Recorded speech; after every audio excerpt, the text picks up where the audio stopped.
Welcome to Free Thoughts. I'm Trevor Burrus. And I'm Aaron Powell. Joining us today is Christopher J. Coyne, Associate Professor of Economics at George Mason University, and Abigail R. Hall, Assistant Professor of Economics at the University of Tampa. Together, they are the authors of Tyranny Comes Home, The Domestic Fate of U.S. Militarism. Welcome to Free Thoughts. Thank you. Thank you for having us. Thanks. Now, you're both economists. So why would economists write a book, as opposed to political scientists or historians or whatever, a book about American militarism? So this is part of a broader research program that we've been involved in for several years, looking at various parts of U.S. policy, specifically foreign policy, but trying to bring some of the fundamental insights of economics to understanding both the limits and possibilities of that foreign policy. And so, it's the way we view it is kind of the consistent application of the economic way of thinking, relative prices, scarcity, constraints, incentives, knowledge constraints, and so on.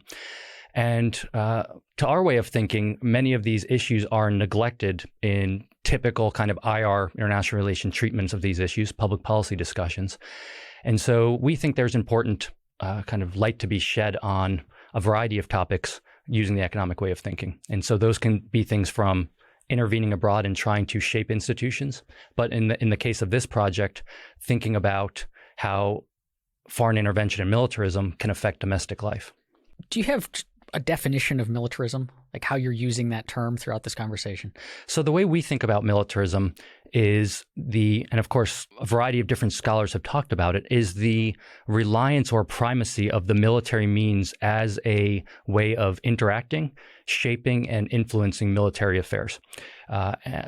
That's one aspect of it. The related aspect then is that militarism influences the domestic fabric, if you will, social fabric, political fabric, economic fabric of domestic life.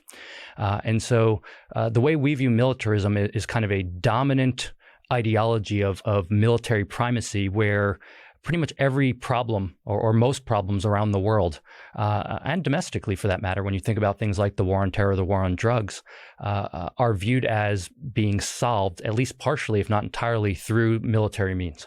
You make a big distinction too. So we're looking at the size and scope of government, or the scope and scale you guys talk about, and how could militarism be a particular sort of input into this, but you make a big distinction between scale and scope. So what is that distinction? So when we talk about scale, we're meaning just the overall size of government. And economists are really good at measuring scale. So you can look at things like government spending as a percentage of GDP. You can look at the number of people who are employed by the federal government. There are lots of different measurements that we can use to talk about scale. Where it's often neglected, though, is the issue of scope, which would be, well, what are the activities that government is engaged in?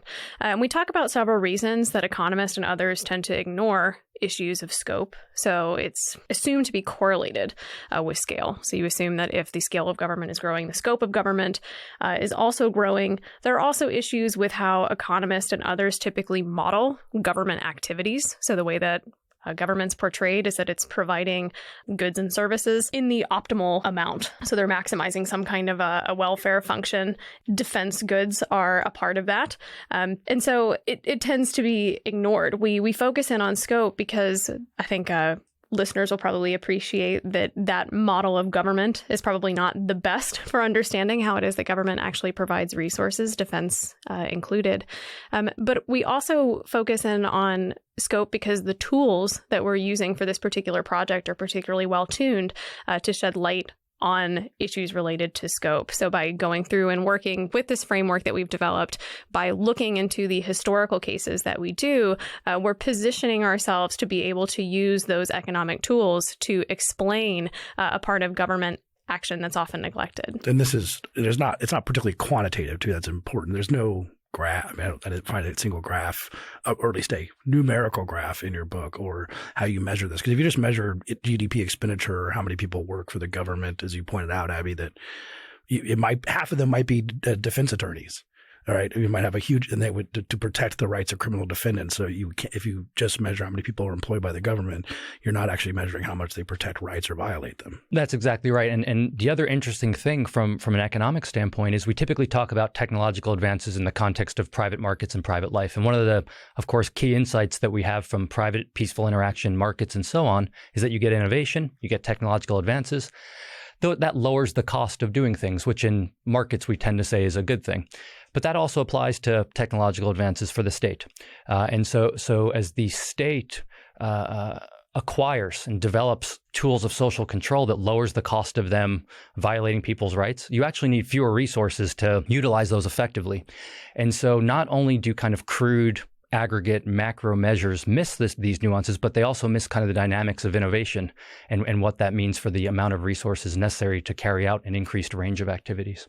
What are the drivers of, if we're seeing increased militarism, and we're talking about this from an economic standpoint, so there's incentives and there's interests that are being pursued and so on. I mean, we can obviously, like, the military or people who are making money off of the military have an interest in increasingly using the military or growing it or solving, I have that in scare quotes, solving problems through the application of military force. But are there other, like, what are the kind of non-just, defense contractor driven things that are causing more militarism? So that's a great question. It's a big topic, of course, and I think the answer is multifaceted. And so I won't do full justice to it, but I think you clearly have incentives of interest groups driving this. But I also think there's a broader ideological shift in the case of America that happened over time. And of course, there's ebbs and flows over time, but really kind of the focal point, if you will, is the post World War II period. And there was a major ideological shift at that time.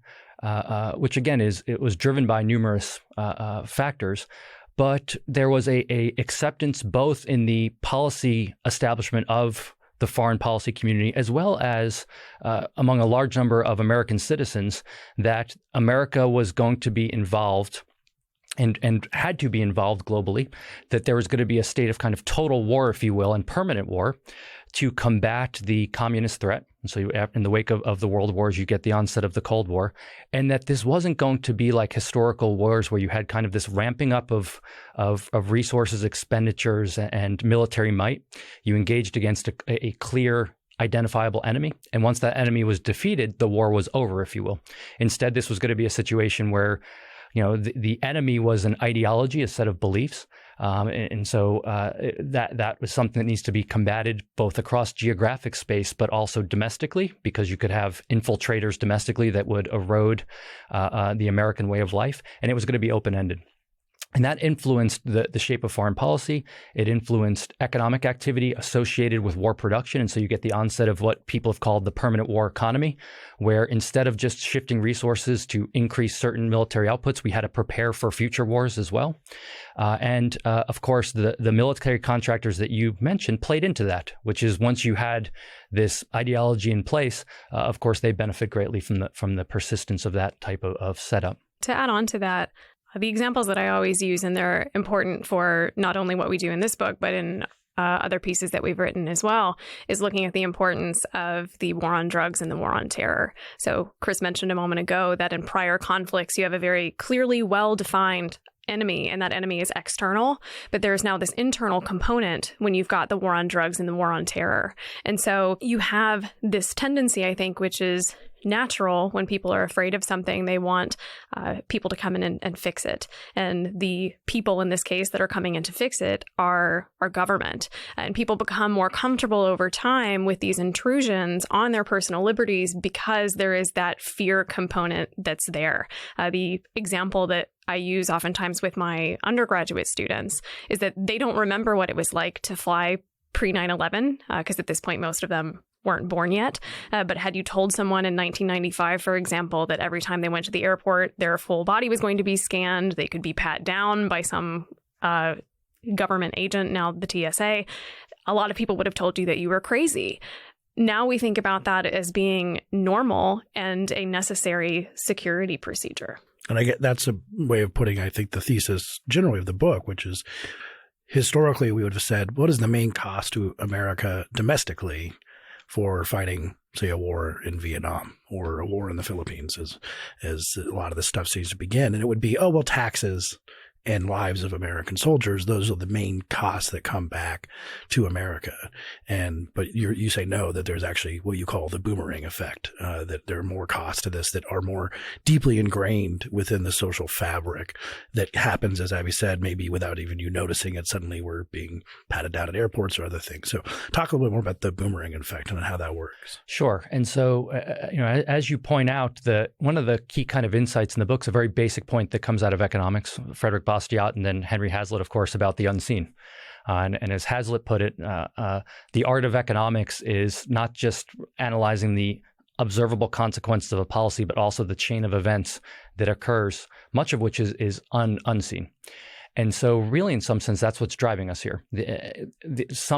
We're trying to identify some of the main unseen and overlooked cost of a proactive militaristic foreign policy. And so how do we go about doing that? Well, we tried to develop a broad framework to think about these issues, drawing upon some of the insights from the economic way of thinking. And the boomerang effect, what we call the boomerang effect, in its core logic goes as follows. Foreign intervention provides a testing ground, if you will, or laboratory for governments to innovate, sharpen, and refine tools of social control over other human beings. When governments intervene abroad, or the American government does, there are relatively few constraints on what it can do, which we go through in the book, the weakness of those constraints or the significant slack in those constraints. And so an unconstrained government, or largely unconstrained government, will undertake actions that it otherwise wouldn't at home if it was constrained, and will feel comfortable doing things to other human beings that they otherwise couldn't do if they were effectively constrained. Under certain conditions, the innovations in social control that take place both in preparing for and executing foreign interventions return back to domestic life through a variety of channels that we discuss. And when that happens, the American government not only becomes more effective at controlling other people, but also the domestic citizenry as well. The relationship between domestic citizens and politics and political institutions changes, and kind of the fabric of domestic life changes for the worse oftentimes. And that can lead to a variety of immediate consequences, but also long-term consequences as well. And so really one of the key themes of the book is that foreign interventions create institutional precedent. They create precedents that oftentimes can sit there for long periods of time unused, but future politicians can use them. They can draw upon the precedents that are created. And those precedents can be legal precedents. They can be technological precedents, and then they can be used in ways that were unintended at the time of their initial design and implementation. So is this different? One thing that we hear a bunch about, say, the New Deal, is that a lot of the people who created the New Deal had been involved with the wartime economy in World War I.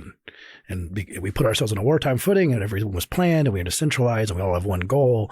And that seemed really, really good. And then they were refugees for the Coolidge and Harding years and Hoover years. And then they come back in the Roosevelt years and say, well, right, wartime was great. Why can't we have a permanent wartime footing for the economy? Is that a similar kind of claim that you guys are making, or at least in the same kind of side? Certainly, it's similar. And if I had to generalize from that point, that's a wonderful example. It is that people develop certain skills, certain what economists call human capital, which is influenced by their experiences, what they do, what they become experts in doing, and that's going to influence their future, what they do in the future, and also to the extent they're involved in policy, in influencing organizations and institutions, the shape that those things take.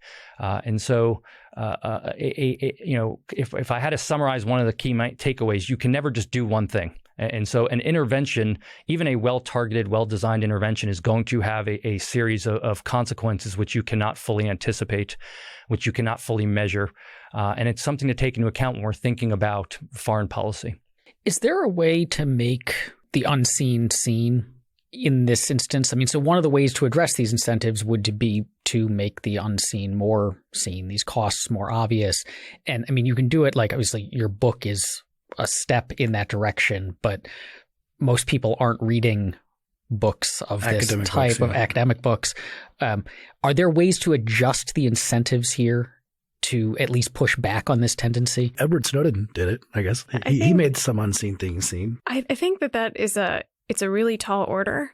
One of the things that I know I frequently am pushing back on is that we know that there are lots of unintended consequences of conflict. And one of the things that I know came out for me from writing this book was looking to see how, in some cases, as Chris pointed out, you have things that have been on the books for a very long time, or things take a really long time to develop. And so some of those unintended consequences, you might not see them for, forget months, it might be years or decades.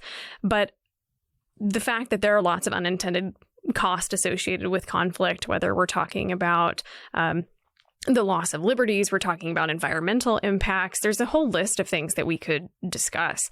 I think one shift that I would like to see, I think it's probably, again, not likely to happen, is the impetus really needs to be on people who then are proponents of conflict to come to the table and have some way of articulating or offering some kind of a reasonable explanation for why we wouldn't expect to see these types of consequences that we historically have seen with pretty much every conflict. One of my favorite things about your book is that you do break it down. And as I pointed out, many people have said, the same people in World War I were in the New Deal, but you kind of break it down and say, well, this is what actually is going on.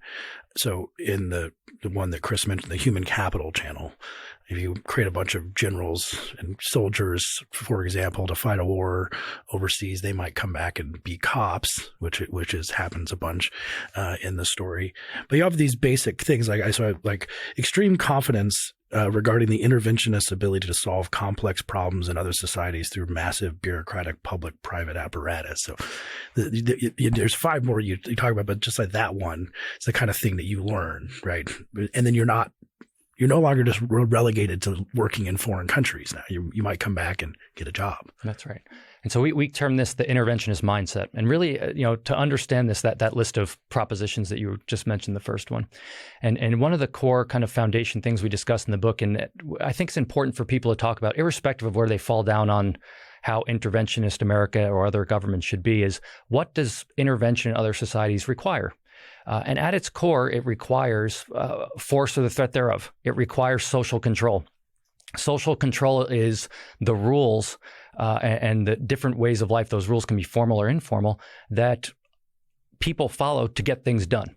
And what intervention ultimately requires, to varying degrees, of course, depending on the type of intervention, is a group of outsiders saying, I don't like what's happening in that society.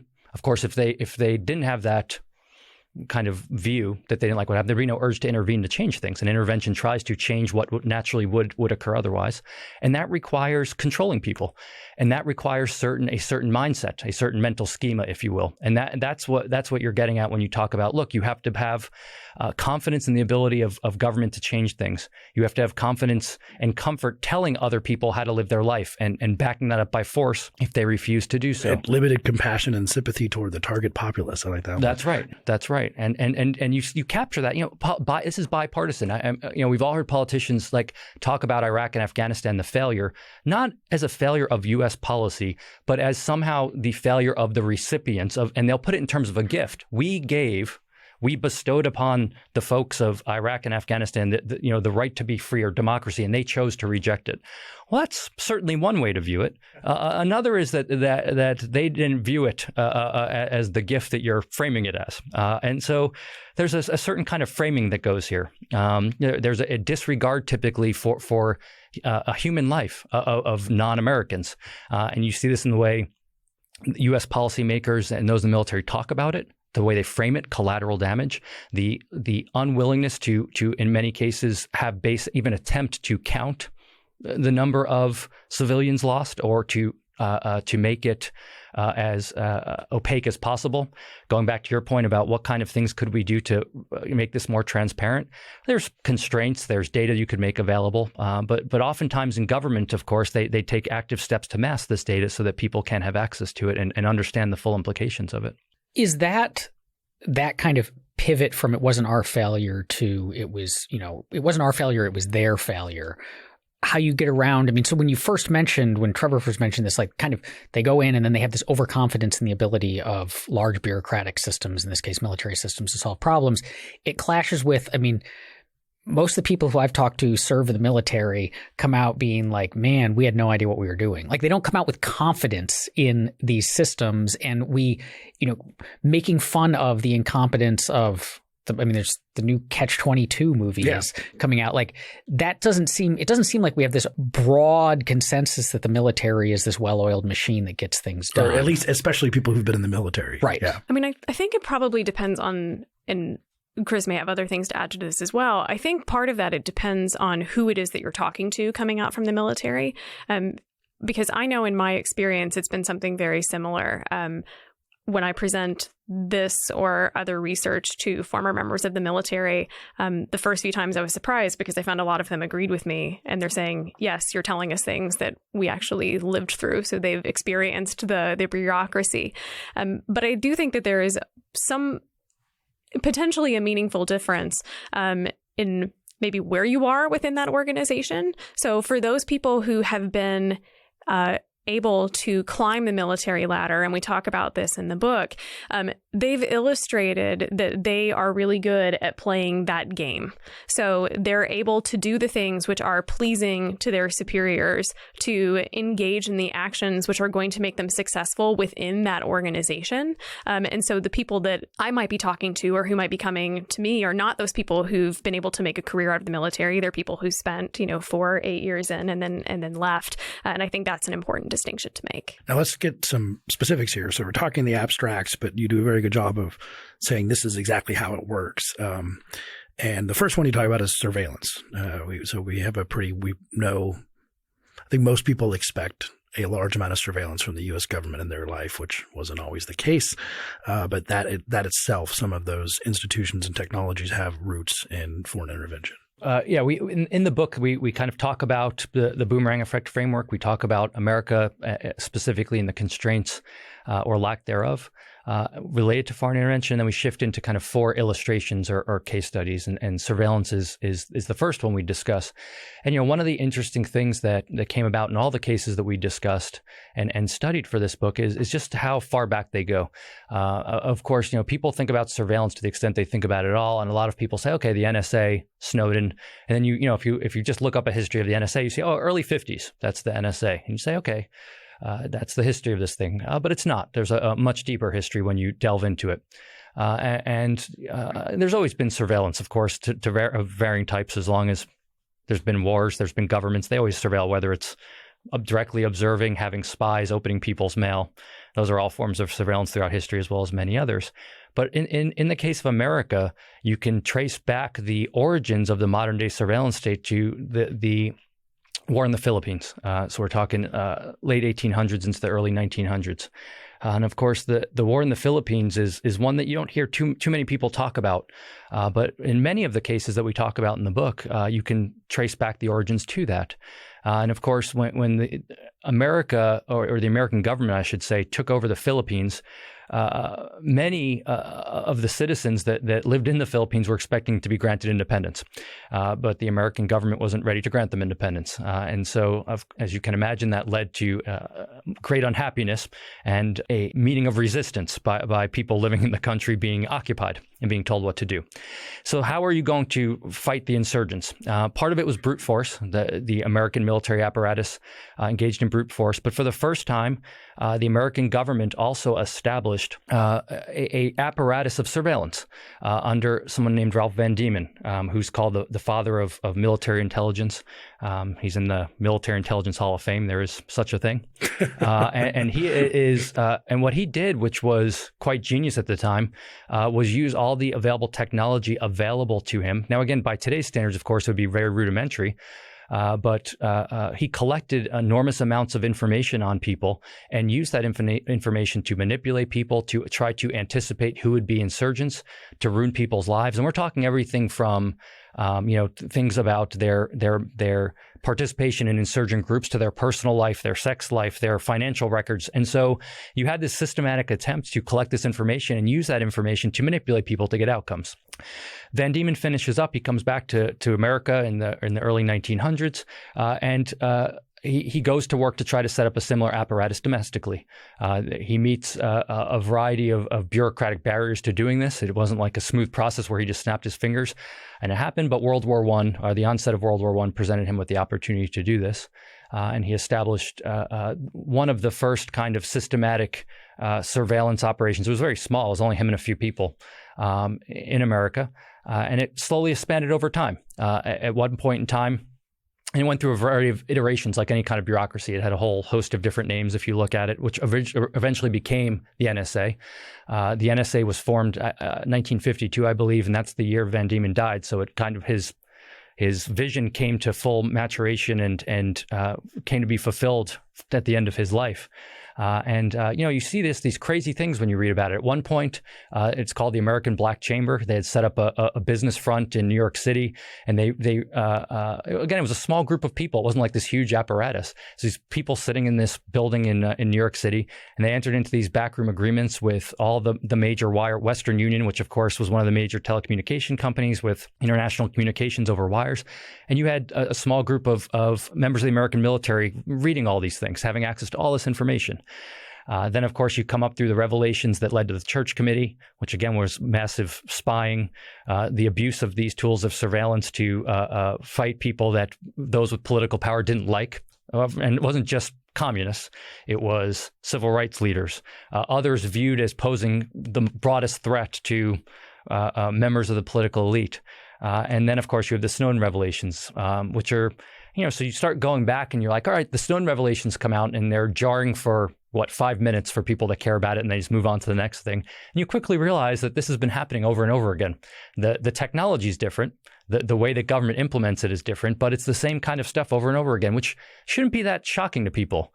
One of the kind of core insights, which it's not new to us, it's been talked by political theorists and others for centuries, is kind of the paradox of government. The idea of, look, we empower government to do stuff. In principle, they can do lots of good stuff, but of course, they can also utilize that power to do lots of bad stuff. And so how do you simultaneously, or can you simultaneously empower government and constrain them? And really, that's what's this all about. Can you simultaneously grant political agents, government, massive surveillance powers, which by definition are covert?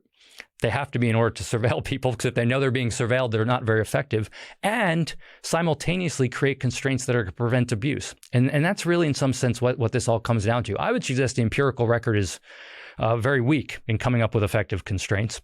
And one kind of obvious metric for that is whistleblowers. As you mentioned earlier, Snowden that's typically how people find out about these things. But also, the members of government, when these things are revealed, will simultaneously point out that there's nothing there to see and invest a massive amount of resources discrediting the person and trying to punish the person, which should strike people as odd if there's nothing there to see. And so, it poses that tension of how you resolve these things, and can you? But in the case of surveillance, it is kind of a perfect illustration of how a foreign intervention over a century ago kind of boomerangs back to domestic life and influences us today. The dynamics and nature of that has evolved, of course, but it's still there, and the foundations go all the way back to that intervention in the Philippines. When we're talking about this, we talk in moralized language. So we need to prevent abuses. We need to stop them from doing things that they shouldn't do. But from a pure economic standpoint, are we just dealing with an instance of revealed preferences in that, like, we in this room, or Trevor and I at the Cato Institute, like, we think that this stuff, that a massive surveillance state is bad, privacy violations are bad, social control is bad, but maybe it's just the situation that Americans, despite the rhetoric of the American founding and are pointing to the Constitution, just simply like this stuff or want this stuff, or aren't bothered at all by it. And we see that in responses like, well, I don't care if they surveil me because I'm not doing anything wrong, or, if only we had even more cops busting heads in my neighborhood, that would be great. And so is this just an instance where weird civil libertarians have a set of preferences that are just not shared by anyone? That's a wonderful point. And we discuss this in the book at the end, really, when we talk about kind of solutions. And one of the main things is exactly the point you raise, which is, there's parts of a democratic system that that operate outside the purview of what citizens want. Some people call it the deep state, whatever people want to call it. They're just given the nature of big bureaucracies, there's going to be stuff that happens that you can't monitor, that stuff's going to happen that you don't directly express your voice for. It's just the nature of the beast.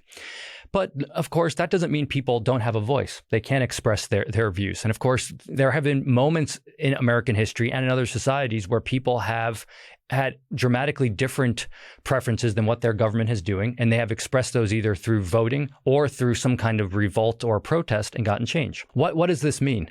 At the end of the day, it means exactly the point you made, which is I do think many Americans, perhaps most Americans based on many opinion polls, are quite comfortable being surveilled. They say exactly the kind of things you're saying, that, you know, if you have nothing to hide, why would you worry about this? Or you know, I'm fine being patted down at the airport. It makes us safer. And there's the empirical aspect of that, like, does it make you safer? But then there's this broader point that we're trying to make about the long-term consequences of that.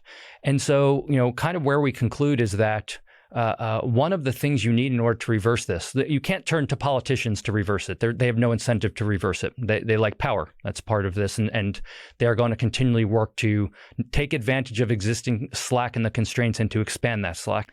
And so where that leaves us is ultimately you need enough citizens, whatever enough means, to want to change things.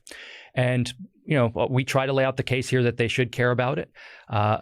We hope they do, because we think it's an important part of maintaining liberty and freedom. But ultimately, you're right. If people don't want it, if they are complicit in government doing it, government's going to do it. Your next example is something I've worked on, police militarization. And Aaron's question about seen and unseen, the very beginning of your book, you point out Ferguson, which was the first time that a lot of people saw something that had been going on for quite a while. And Radley Balco started his work on that Cato here. But I think it's also a really good example of the three elements of the boomerang effect. So you have the human capital channel, as we discussed. So you have military people coming back to policing. You have the organizational dynamics. Cops turn into militarized ranking and discipline, and in physical capital, like tanks altogether. But tell a little about that story. So the militarization example, as you pointed out, I think is a really nice illustration, because we've got kind of all of the dynamics that we're talking about. And again, what we find is the start really in the Philippines. At least that's always the Philippines. Yeah. We'll have to put the Stephen Kinzer episode in the show notes so they can go back and listen to that and then figure out all the stuff that started in the Philippines. Right. So we start off by noting that historically there's been at least an attempt in theory, if not necessarily in practice, of trying to separate the functions of police from the military. So you look at something like the U.S. Soldier's Creed about being ready to engage, deploy, and, you know, destroy enemies of the United States in close combat, versus something like the LAPD model or motto to protect and serve. There's been a series of attempts, again, to codify that. So people who are familiar with it may be familiar with something like Posse Comitatus, which came on the books after the U.S. Civil War, where you had the U.S. Military, which was attempting to prevent Southern blacks from voting. That's violated almost immediately. But to really start with it, I think, again, the Philippines is the best place. So as Chris mentioned a few minutes ago, you have this resistance and the U.S. military, not constrained by things like Posse Comitatus when they're acting abroad, they develop a constabulary, so a military police force to control the civilian population. And as part of this, this allows for the development of and this honing of various styles of policing, some of which remarkably brutal, which we do detail in the chapter. And from this, you get a man named August Vollmer, who becomes known as the father of modern policing. So Vollmer is part of the Philippine Constabulary. He returns home. He joins the police department at Berkeley. He becomes Berkeley's police chief. Throughout his tenure, he will also spend, I believe it's a year or two, as Los Angeles police chief.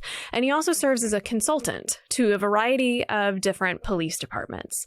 And if you read what people have written about Vollmer, if you read, again, his biographers or contemporaries of his, they talk about it as he felt as though martial law, or people felt that martial law was in place when he was police chief, and he felt like that worked to his advantage. And he was of the opinion that police should be run like the military. And so that's what he set out to do.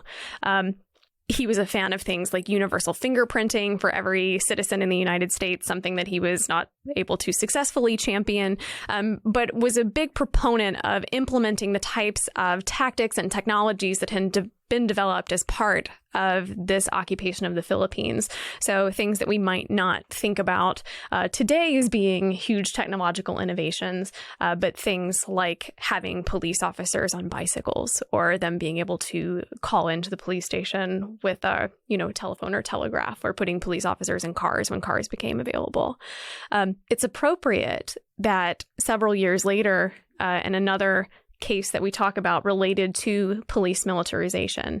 And I think it's important to point out, too, that we see this not happening all at once. We do see this occurring in layers. So it's not this clean, linear trajectory. It's piecemeal. You get to the war in Vietnam, and you have yet more foreign intervention, more opportunities to hone methods of social control. And you have the Watts riots in Los Angeles in the mid-1960s. And then you have a guy named John Nelson. He was a Marine veteran, had served in Vietnam, and he'd been part of an elite force recon unit. Now, you hear reconnaissance unit, you think intelligence gathering. They're effectively an elite killing force. So we have stuff about engagement statistics, casualty rates for elite force recon units versus regular Marine units. And John Nelson looks at these riots that are occurring in Los Angeles, thinking about his time in Vietnam. He is now a member of the LAPD. He takes this idea to his superior. At the time, an inspector. He'd later become the police chief of the LAPD, named Daryl Gates. And he proposes to him this idea. He says, I think I have a way for us to better control these crowds at race riots. And he proposed to model a unit within the LAPD based on this elite force recon unit. This would eventually turn into the first SWAT team. And I think in a very pointed example of how this militarization of policing has come in, or the foreign intervention aspect. The proposed title was Special Weapons and Attack Team, but it was thought that that was too militaristic and too harsh, so they changed it to Special Weapons and Tactics Teams. This very quickly becomes a permanent fixture of the LAPD. Every member of the original SWAT team for the LAPD had military training and experience. And the idea, as we now know, from work like people like Radley Balco and others, has spread very quickly, which yet again we can tie in to these foreign interventions abroad. So those who are familiar with that topic might be aware of things like Program 1033, which has gone through various iterations. It's the program that allows for the military to transfer surplus military equipment to police departments.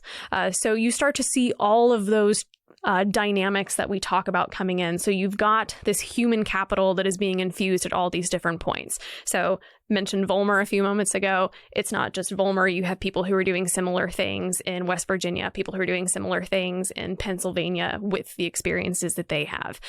Other people who are coming back from Vietnam and now in a contemporary context, returning from Iraq and Afghanistan and the war on terror, bringing in those mindsets with them, developing these different organizational dynamics in a way that people who are former or current members of the military would also recognize what's going on in a policing context, because those are the dynamics that have been put in place.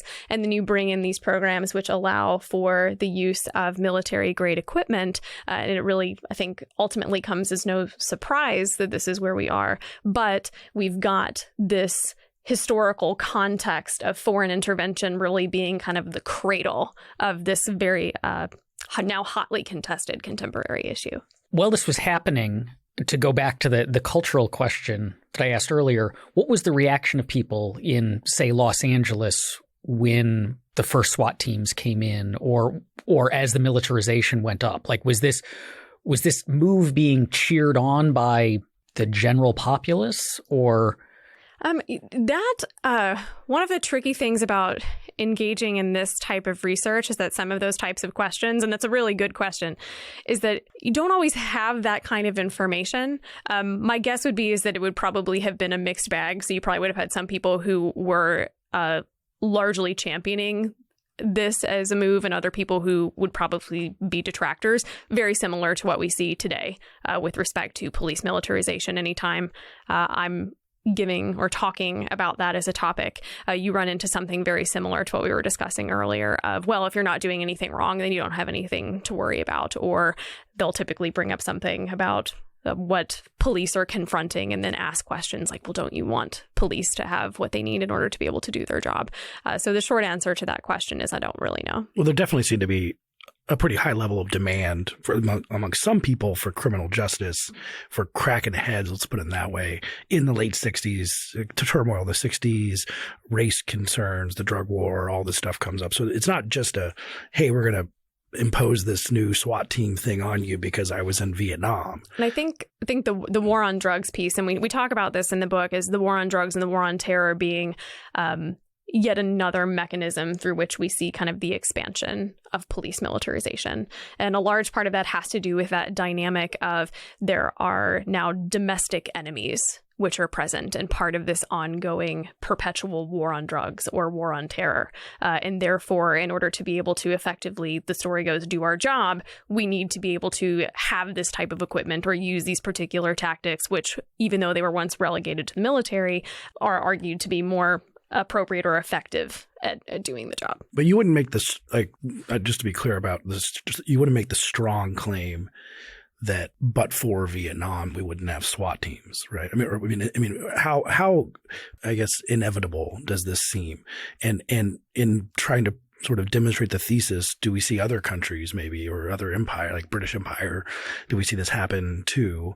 Or for any of your other examples, like how would the world look? I mean, there was demand for high level of policing. So maybe it was just that all these people had been in a war and then they had an easy option for being in the cops. You know, you say Daryl Gates was in World War II, but so was like every single person about his age at the time, right? And probably, all of them, not all of them were that way.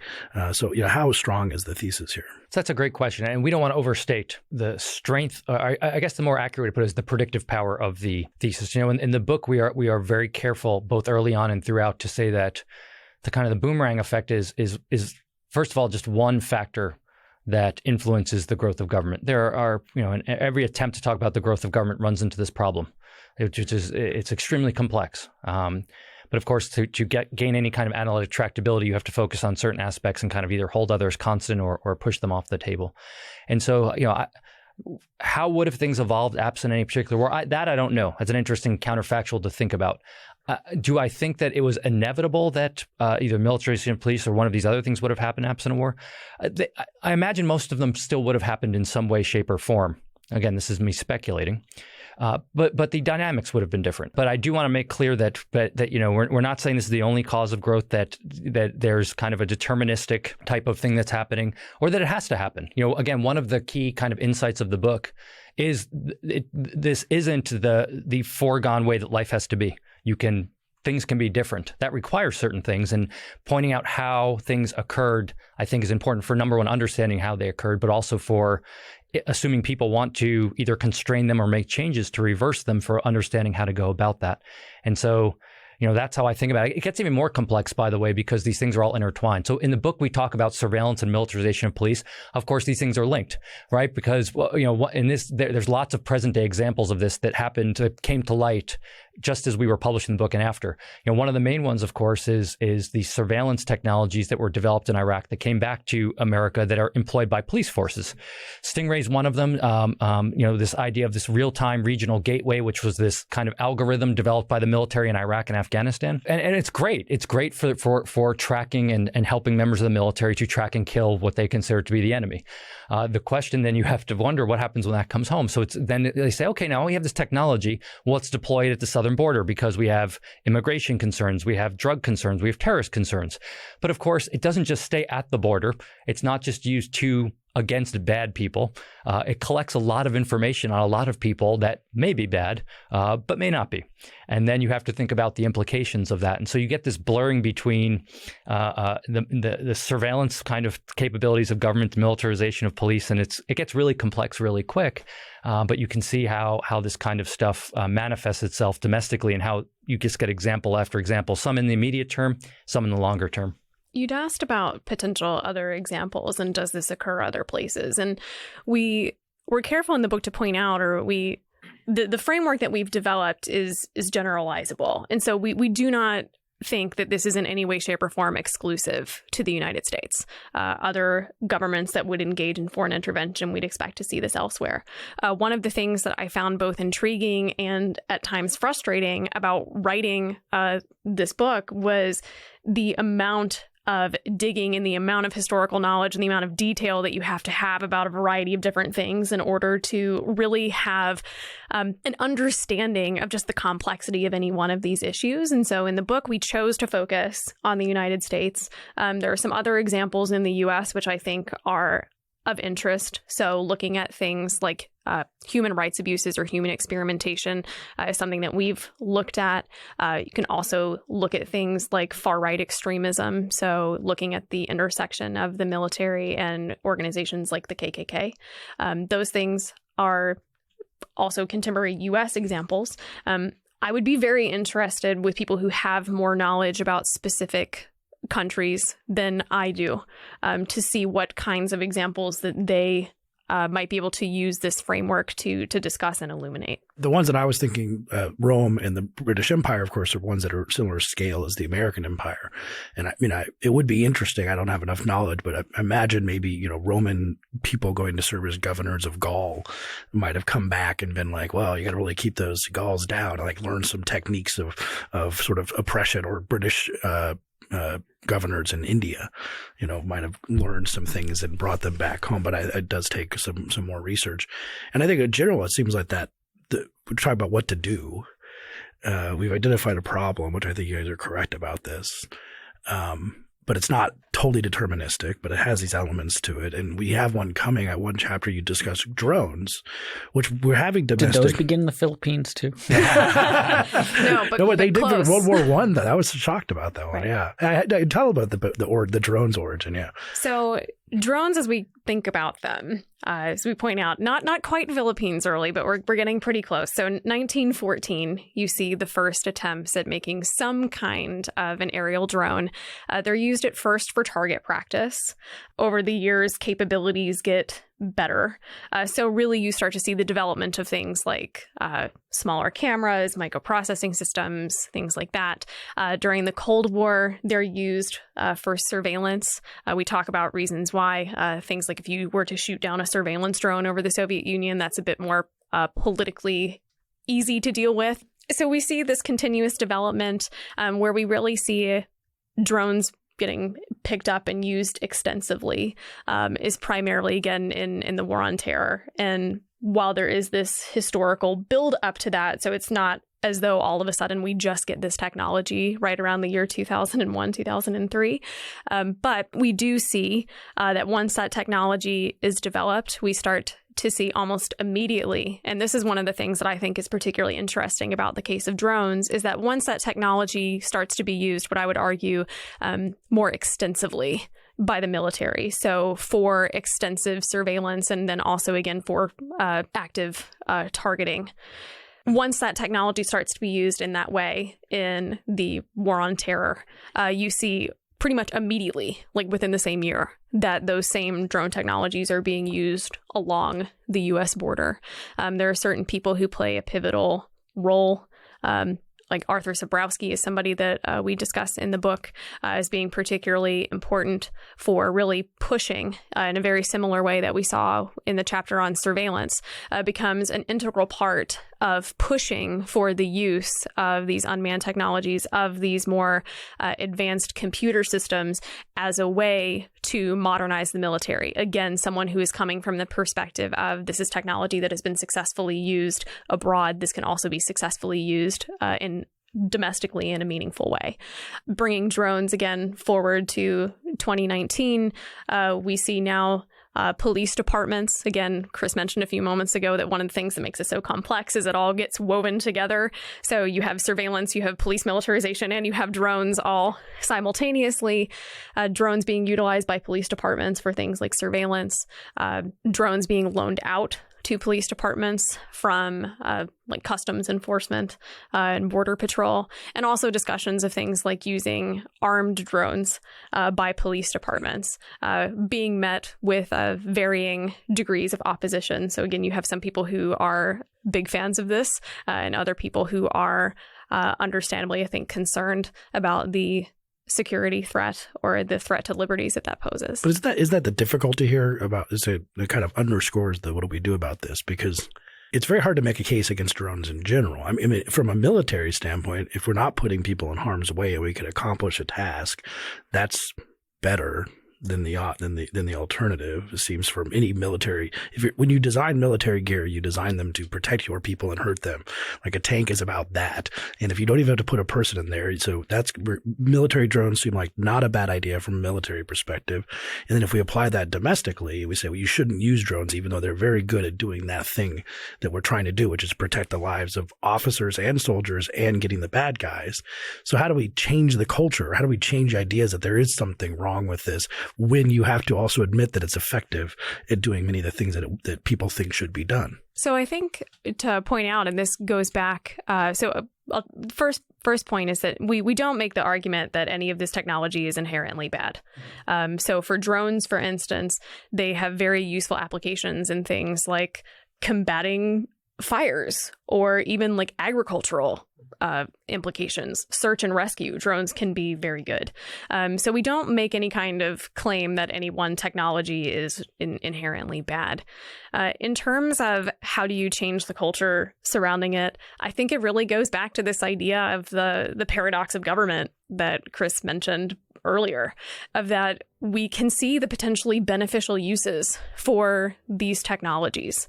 With drones, there's a question, by the way, about whether or not they're actually safer for military personnel. There's some data, I think convincing data, that indicates they may actually put more soldiers in harm's way, and they have some psychological effects that are important to discuss.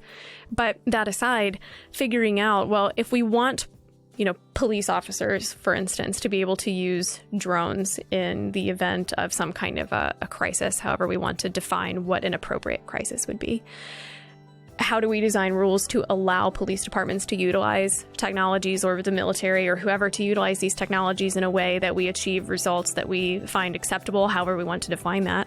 And how do we constrain them to prevent the abuse of these? So one thing that people are typically concerned about, something like should drones be used to do things like monitor cars and issue people speeding tickets? People seem to be particularly irritated about that, perhaps a lot less than they are about them using drones for surveillance.